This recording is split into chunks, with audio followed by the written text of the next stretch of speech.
Hello class 7 students, welcome everyone. So in this video we will be discussing about some of the safety measures, that means effective safety measures, okay? Effective safety measures which should be taken by the government for the people living in cyclone prone areas to prevent cyclone related disasters, okay? So here we go.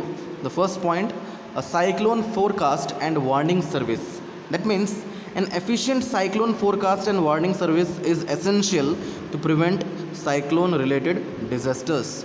Okay. Second point, you see rapid communication of warnings to the government agencies, the ports, fishermen, ships, and to the general public. That means the cyclone warning should be communicated. Okay, cyclone warning should be communicated rapidly to the concerned government agencies, to the ports, to the ships, fishermen, and to the general public living in the cyclone prone areas. Okay, basically in the coastal areas. How? By means of radio, television, telephones, newspapers, and by other means. Okay. Third point, you see construction of cyclone shelters in the cyclone prone areas.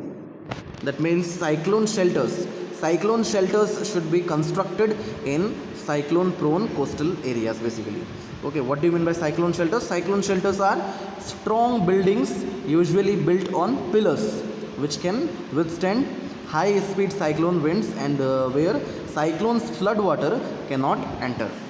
And administrative arrangements for moving people fast to safer places. That means government vehicles basically. Government vehicles such as buses, trucks, etc. should be kept ready to evacuate people likely to be affected by cyclone from their homes and move them fast to the safer places, okay, such as in cyclone shelters.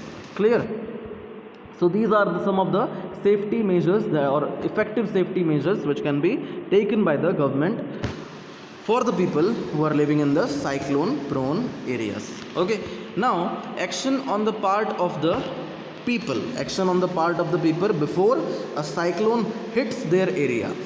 Okay, so what measures we as a people should take when we are likely to be hit by a cyclone. Okay, so some of the say advanced planning is required. Okay, advanced planning is required by the people living in the cyclone prone areas if a cyclone warning has been issued in their area. So first of all, what is it? First point, you see, we should not ignore the warnings issued by the meteorological department through TV, radio, or newspapers. Okay, we should not ignore the cyclone warnings which are issued by the meteorological department through newspapers, radio, or by any other means, or by television also. Okay, second point, you see, we should make necessary arrangements to shift the essential household goods, domestic animals, and vehicles, etc. to safer places. Okay, we should make necessary arrangement to shift the essential household goods, and we should also make arrangements to shift the domestic animals if it is there with you. Okay, if it is there with us, the domestic animals, then we should also have to make some arrangement so as to shift the domestic animals to a safer place. Okay, next what is written, yes, next point, avoid driving on roads through standing water as floods may have damaged the roads. Okay, we should not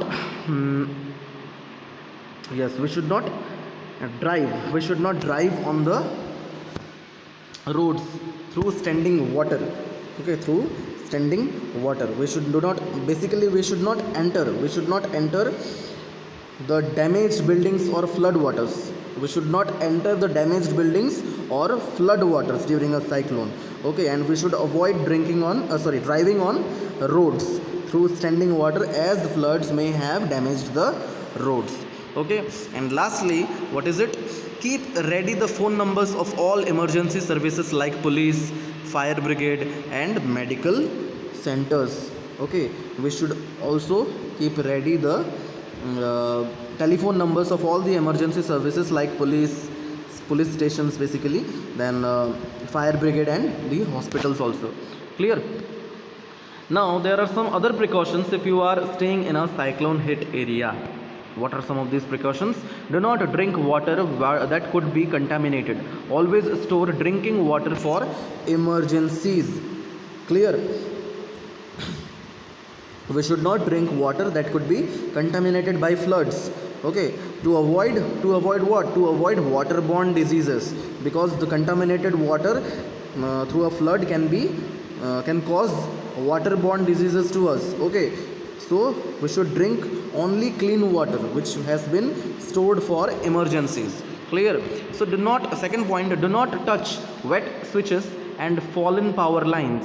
We should not touch wet electric switches and fallen electric power lines. Okay, we should not use electrical appliances if it is wet. Okay, we should not use electrical appliances if it is wet. Okay, next point, do not go out just for the sake of fun. Okay, we should not go out just for the sake of fun. We should keep listening to local radio or say local news for the advice. Okay, and we should go out only when it is safe to do so. Okay, next, do not pressurize the rescue force by making undue commands. Okay, undue demands. So we should not pressurize the rescue teams also. We should not pressurize the rescue teams by making unnecessary demands. Okay, we have to cooperate with the rescue teams, and we should, if possible, we should also help our neighbors and friends. Okay, next, yes, cooperate and help your neighbors and friends, as I have already mentioned. Clear? So these are some of the precautions which we have to take if we are staying in a cyclone hit area. Okay, next you see, so these days the advanced technology has helped in protection from cyclones. Okay, so in the early part of the last century, in those times, the available technology was not able to detect the approaching cyclone much in advance. So in those days, the people living in coastal areas had less than a day to prepare and evacuate their homes to protect themselves from an oncoming cyclone. So the situation today is very different. Due to the advances in technology, we now have satellites and radars. Okay, so by making use of satellites and radars, a cyclone alert, or we can say a cyclone watch, okay, a cyclone alert, or we can say a cyclone watch, is now issued 48 hours in advance of any expected storm. Okay, we will now get the information of a cyclone alert within 48 hours in advance. Okay, if any expected storm is there to arrive, then we would get 48 hours in advance. We will get the news 48 hours. We will get the cyclone alert 48 hours in advance of any expected storm, and a cyclone warning is issued 24 hours. A cyclone warning is issued 24 hours in advance. So this gives sufficient time to the people to prepare and evacuate, right? So the cyclone related message is broadcast over radio every hour or half hour when a cyclone is nearer the coast, right? So thus the advanced technology has helped in giving us better protection from cyclones. Okay, so what is written in your book? These days we are better protected. In the early part of the last century, coastal residents, basically cyclone prone areas or cyclone hit areas, where it is basically in the coastal areas. Okay, coastal areas. So the coastal residents may have had less than a day to prepare or evacuate their homes from an oncoming cyclone in the earlier days. Okay, in the earlier days when the technology was not so advanced. So the world today is very different now. Thanks to satellites and radars, a cyclone alert or cyclone watch is issued 48 hours in advance of any expected storm, and a cyclone warning is issued 24 hours in advance. Okay, so the message is broadcast every hour or half hour when a cyclone is nearer the coast. Several national and international organizations cooperate to monitor the cyclone related disasters.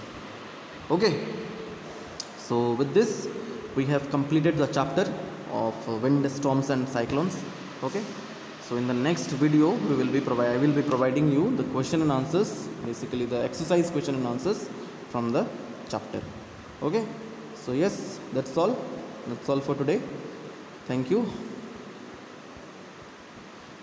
and have a nice day. Okay.